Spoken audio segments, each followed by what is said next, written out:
बऱ्याच दिवसात महाविकास आघाडी कुठेच दिसणार नाही असा दावा गिरीश महाजन यांनी केलाय। खासदार आमदार महाविकास आघाडीत राहायला तयार नाहीयेत असं सुद्धा गिरीश महाजन म्हणाले। महाविकास आघाडीतले सर्व पक्ष फुटीच्या उंबरठ्यावर आहेत असा दावा सुद्धा महाजनांनी केलाय। येत्या काळात खूप मोठ्या घडामोडी घडणार असं भाकीत गिरीश महाजनांनी केलंय। येत्या काळात खूप मोठ्या घडामोडी घडणार असं महाजन म्हणतात। दिवस थांबा आणि बघा काय काय होतं ते।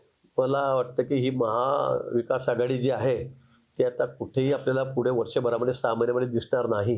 इथे कोणी राहायला उत्सुक नाही, त्यांचे आमदार उत्सुक नाही आहेत, खासदार उत्सुक नाही आहेत आणि नेते सगळे दिशाहीन झालेले आहेत। कोणाचंच कोणाशी जमत नाही। एकाने एक स्टेटमेंट दिलं की दुसरा स्टेटमेंट देतो, तिसरा कोणाचेही तोंड एकमेकाकडे नाहीत। त्यामुळे येणाऱ्या पुढच्या भविष्यकाळामध्ये काही दिवसामध्येच हे सगळे दिशाहीन झालेले भरकटलेले तुम्हाला दिसतील।